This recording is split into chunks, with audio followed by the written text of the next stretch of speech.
Imagine standing in the shadow of the Great Pyramid, surrounded by the echoes of pharaohs whose names have thundered through millennia: Khufu, Ramesses, Tutankhamun. Yet beneath the golden sands of Egypt lie rulers whose stories were deliberately erased, whose monuments were torn down stone by stone, and whose legacies were condemned to oblivion by those who feared what they represented. But what if I told you that these forgotten pharaohs, these ghosts of the Nile, nearly rewrote the entire course of human civilization, that their radical visions and dangerous ambitions came within a breath of transforming not just Egypt, but the ancient world itself? Picture this. The year is approximately 1353 BCE, and a young prince ascends to the throne of the most powerful empire on earth. But this prince, who will become known as Akhenaten, doesn't want the throne his father left him. He wants to burn it all down and build something entirely new, something that will challenge 3,000 years of tradition in a single catastrophic moment. Before Akhenaten, Egypt was a land of 1,000 gods, where every city had its patron deity, where priests wielded power that rivaled the pharaohs themselves, where the entire economic and social structure of the nation rested on the foundation of polytheistic worship. But Akhenaten looked at this ancient system and saw corruption, chaos, and an opportunity.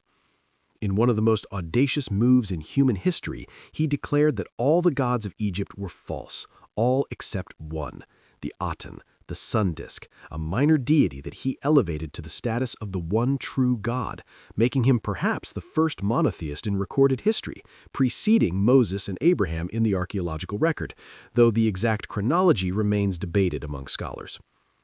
Akhenaten didn't just change Egypt's religion, he tried to rewire the entire civilization, closing temples that had stood for centuries, stripping the powerful priesthood of Amun of their wealth and influence, moving his capital from the ancient city of Thebes to a barren stretch of desert where he built Akhenaten, the horizon of the Aten, a gleaming new metropolis dedicated solely to his revolutionary god.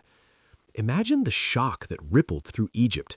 Farmers who had prayed to Osiris for their harvests, soldiers who had sworn oaths to Horus, mothers who had whispered prayers to Isis for their children, all suddenly told that everything they believed was a lie, that their ancestors had been wrong for 3 millennia, and that only the pharaohs' new truth mattered.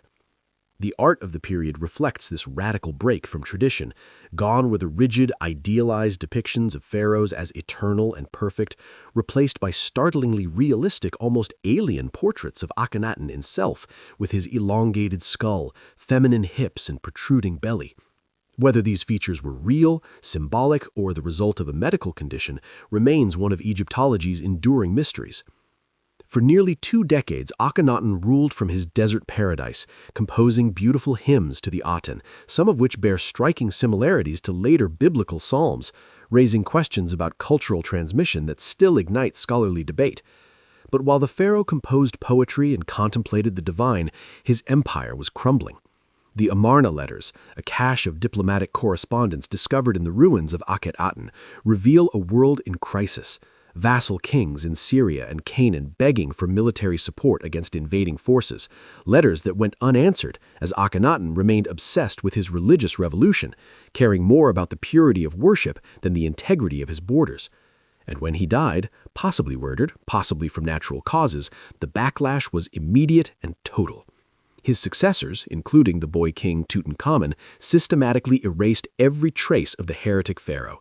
His city was abandoned and deliberately destroyed, his name was chiseled off monuments, his religious reforms were reversed with violent enthusiasm, and for 3,000 years Akhenaten vanished from history, until archaeologists in the 19th century began piecing together his story from fragments of defaced monuments and buried cities. But what if Akhenaten had succeeded? What if his monotheistic revolution had taken root, transforming Egypt into the world's first great monotheistic empire centuries before Judaism, Christianity, or Islam? How would that have altered the trajectory of Western civilization, the development of philosophy, the course of religious thought itself? The question haunts us because Akhenaten came so close, ruling for nearly 20 years, controlling vast resources, commanding absolute power, yet his vision died with him, condemned as heresy and forgotten. Yet Akhenaten wasn't the only forgotten pharaoh who nearly changed everything. Travel back almost 1,000 years earlier to around 2278 BCE to the end of the 6th dynasty, and you'll encounter Pharaoh Pepi II, whose reign of approximately 94 years stands as the longest in human history. A ruler who ascended to the throne as a child and was still there, ancient and perhaps senile, when the entire Old Kingdom collapsed around him. Pepi II's story is one of decline, of an empire so stable it forgot how to adapt, and his endless reign may have been the catalyst for one of history's most mysterious dark ages. The Old Kingdom, the age of the pyramid builders, the era when Egypt seemed eternal and invincible, simply disintegrated during or shortly after Pepi's reign, fragmenting into warring provinces during what historians call the First Intermediate Period, a time of famine, warfare, and social upheaval so severe that it traumatized the Egyptian psyche for centuries. Ancient texts from later periods speak of this time with horror, of cannibalism during famines, of the Nile failing to flood, of chaos when the land turned over like a potter's wheel. And at the center of this catastrophe sat Pepi II, a living mummy on the throne, unable or unwilling to adapt to changing circumstances, his court ossified by decades of the same officials serving the same unchanging pharaoh. What if Pepi II had died young? What if a more dynamic ruler had guided Egypt through the climate changes and administrative challenges of the era? Could the Old Kingdom have survived, preserving the knowledge and techniques of pyramid building, preventing the Dark Age that erased so much ancient wisdom? Fast forward to the 13th dynasty, around 1700 BCE, and we encounter another forgotten figure, Sobek-Neferu, Egypt's first confirmed female pharaoh, ruling more than a century before the more famous Hatshepsut. Sobek-Neferu ascended to power at the end of the 12th dynasty, possibly the last surviving member of her royal line, and she ruled for approximately 4 years before dying without an heir, her death marking the end of the Middle Kingdom's golden age and ushering in the chaos of the Second Intermediate Period, when foreign Hyksos rulers would conquer much of Egypt.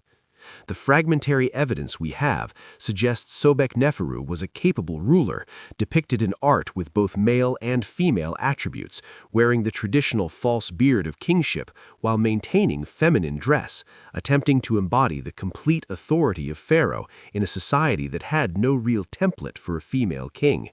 Yet her reign was too brief and her death too untimely, and we're left wondering what might have happened if she had secured a successor, if she had lived another decade to stabilize the kingdom, if her gender hadn't made her reign such a paradox that later chroniclers barely acknowledged her existence. But perhaps the most fascinating forgotten pharaoh is one whose very existence was debated until recently, Seneb-Kai, a virtually unknown ruler from the Second Intermediate Period, around 1650 BCE, discovered only in 2014 when archaeologists unearthed his tomb at Abydos. Seneb-Kai ruled during Egypt's fragmentation, when multiple pharaohs simultaneously claimed the throne, when the country was carved into competing kingdoms, and his skeleton tells a brutal story. He died in battle, his body bearing the marks of multiple axe blows, his death violent and sudden, a pharaoh who fell defending his small kingdom against unknown enemies. The discovery of Seneb-Kai and other Abydos dynasty pharaohs revealed an entire forgotten chapter of Egyptian history, a time when the very concept of unified Egypt seemed to be dying, when local warlords crowned themselves pharaoh and fought desperate battles to hold tiny territories, and any one of these forgotten rulers might have reunified the kingdom, might have driven out the Hyksos invaders decades earlier, might have restored Mahat, cosmic order, before Egypt's power and prestige suffered generations of decline. The tragedy of these forgotten pharaohs isn't just that history erased them, but that their failures or their incomplete successes created ripple effects that shaped the world we inherited. Akhenaten's religious revolution failed, but did it plant seeds that would eventually flower in monotheistic Judaism?